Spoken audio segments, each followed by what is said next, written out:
Hi guys, welcome back once again to my YouTube channel. I'm B-Boy. Remember, if it is for the first time you come across my video, don't forget to like this video, subscribe and share. Okay guys, in today's clip is all about United States government warning to Jamaica and other Caribbean countries.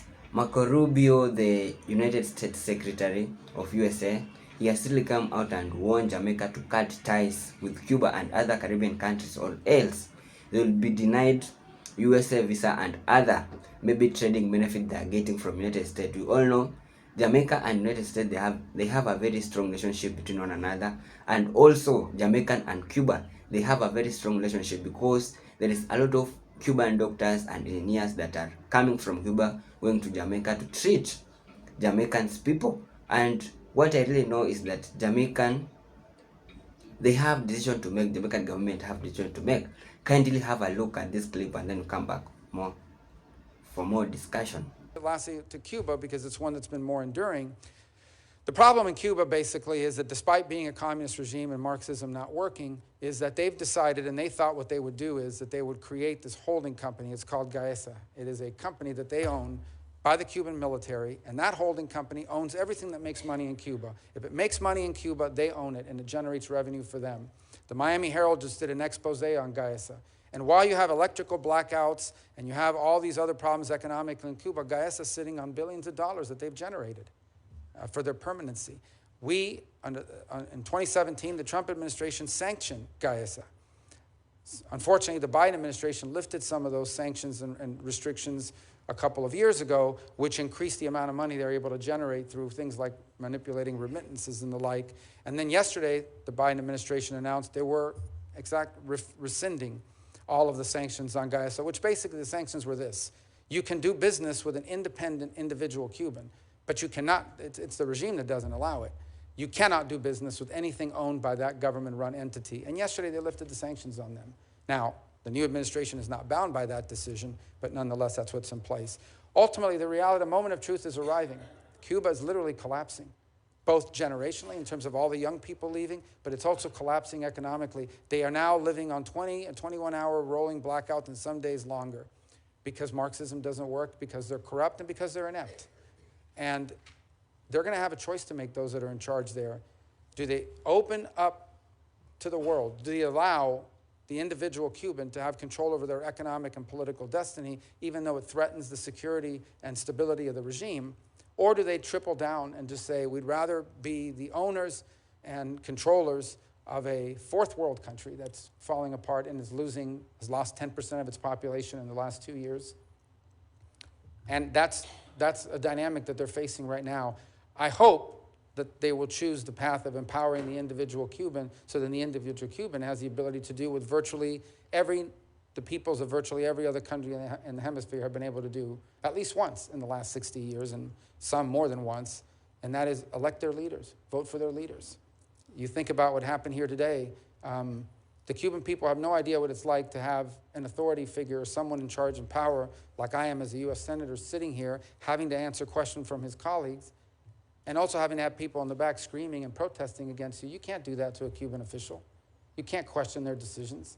The Cuban people have never been able to participate in a political process for almost 70 years now, and they're entitled to that as much as the people of Colombia and Argentina and Paraguay and Peru and virtually every other country in the region has enjoyed.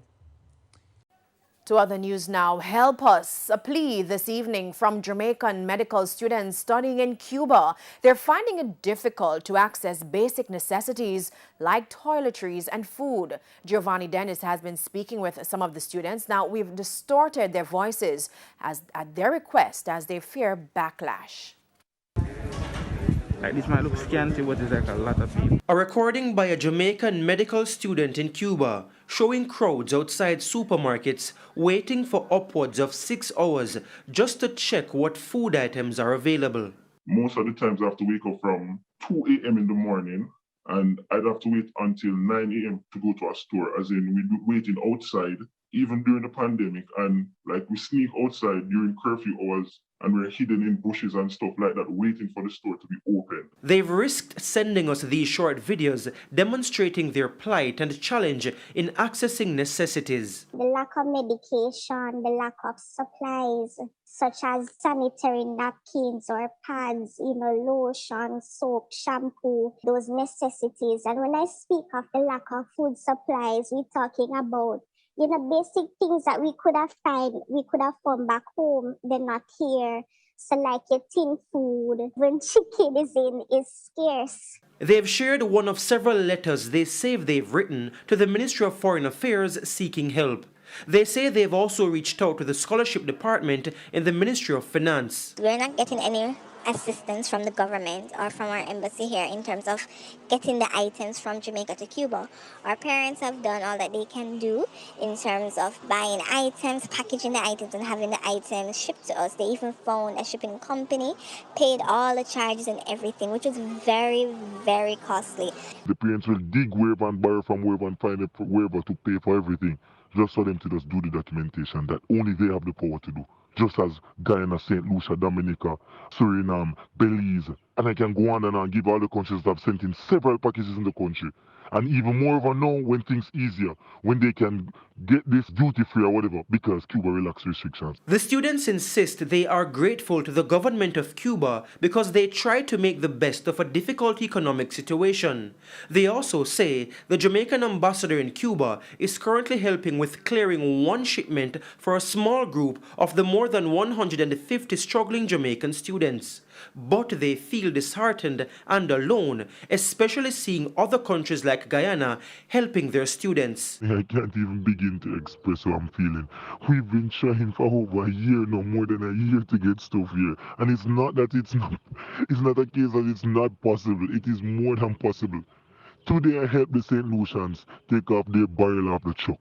That ship passed through Jamaica. Can you imagine over 80 students or more? Everybody get a barrel. We've been trying, we've tried. The students we spoke with are beneficiaries of the Jamaica-Cuba Bilateral Medical Scholarship Program. Our news team has reached out to the Ministry of Foreign Affairs for a response, but there has been no reply to an email sent on Monday. Calls to the minister's phone went unanswered. We've also written to the Finance Ministry. Giovanni Dennis, TVJ News. 10 Cuban nationals who arrived illegally on the island are now in police custody facing charges. The Cubans arrived in St. James by boat over the past 2 days. 7 landed on Saturday in small vessels and the other 3 arrived this morning. Jamaica continues to grapple with undocumented people arriving on its shores by sea.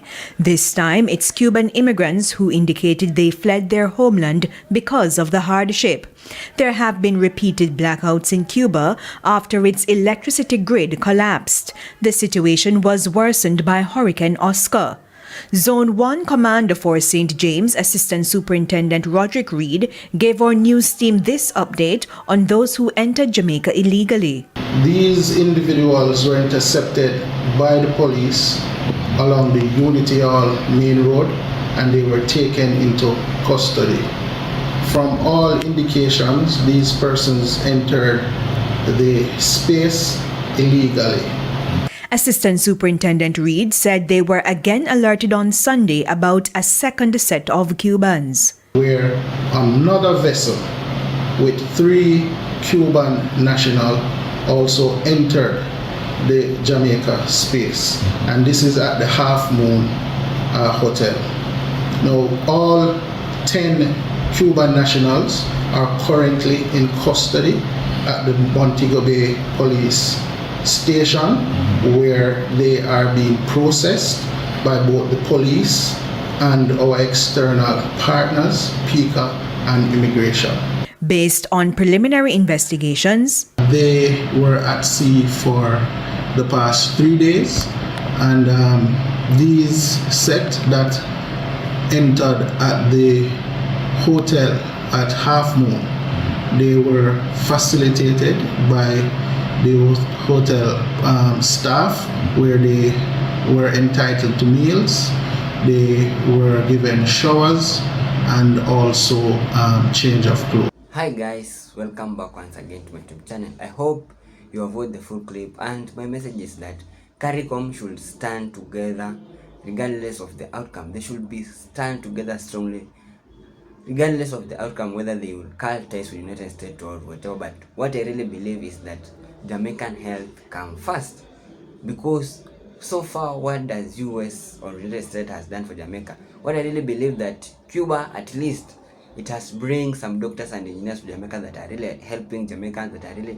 treating sick people in Jamaica, and this is a very big favor or a very big improvement to Jamaica.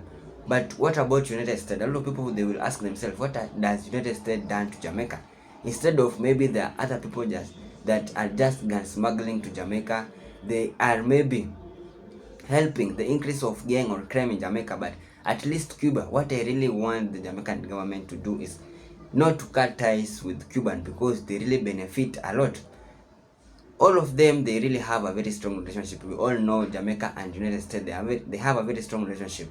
Also Jamaica and Cuba, from Jamaica to Cuba is only about 145 kilometers, or is it 75 kilometers. It's not a very far or a very far distance. These people, they should stand together. Also CARICOM, all Caribbean countries, they should stand together, to unite together as one, and never bow down to anyone. Because Jamaican, where was the spirit of Marcus Garvey? Where the spirit of Paul Bogle? Where is the spirit of Nani of the Marons? Where they don't downgrade or go or beg someone. We want spirit of Marcus Garvey in Jamaican people, in Jamaican government, because it's just an eye for an eye. Jamaican people, I really know they're really strong people. They don't fear anything. And also the Jamaican government should do so, because it's really high time the Jamaican go with those people that they are benefiting from them. Also, we know there is a lot of Jamaicans that are living in United States. We all know there's a lot of Jamaicans that are living in United States. Maybe this is the reason why a lot of Jamaicans, they will be afraid, because of maybe that remittance that is being sent by their families that are from United States to Jamaica. Because we all know, when you are a father or you are a mother and you have a children that is United States, he or she must send some money to you, so that at least you can live a better life. There is no any child that doesn't or forget her parents. Maybe they are afraid, maybe those remittance they will be avoided more, or maybe U.S. government will put more penalties or more tax to Jamaican. But at least just go with the way that it will benefit all of you. I really believe Jamaican health come first. I really believe Jamaican should not be afraid to lose, or should not be afraid regardless the outcome. Also Caribbean countries, we have all seen how a lot of countries, they are really doing good on their own. Look at those countries that join BRICS. They are really doing good on their own. But earlier on, then United States government came out and warned Jamaica not to join BRICS. But we have all seen there is a lot of countries, even Cuba joined BRICS, I believe so. There is a lot of countries that are really joining BRICS and they are really benefiting. But United States is just one that country that want to be stronger. They don't want to be downgraded by other countries. But I really believe if Jamaican government can stand on their own, Andrew Holness is one kind of a PM that I really know. He will go with a true, he will follow a good way that will benefit Jamaica, and he will follow a good way that will benefit the Jamaican as a country and Jamaican people. So to my Jamaican and brothers, what's your opinion in the comment section? Should Jamaican follow United States rule, or should they consider their health coming first by not cutting ties with Cuba? Because we all know Jamaican and Cuba, they have a very strong relationship between them for a very long period of time, because there is a lot of Cuban doctors that are coming from Cuba to Jamaica to treat Jamaican people, to treat our Jamaican parents. But if United States can say no more Cubans, or no the Jamaican to cut ties with Cuba, will they, or will United States government supply Jamaican with their doctors to go and treat Jamaica, and they tell Cuba not to take their doctors to Jamaica?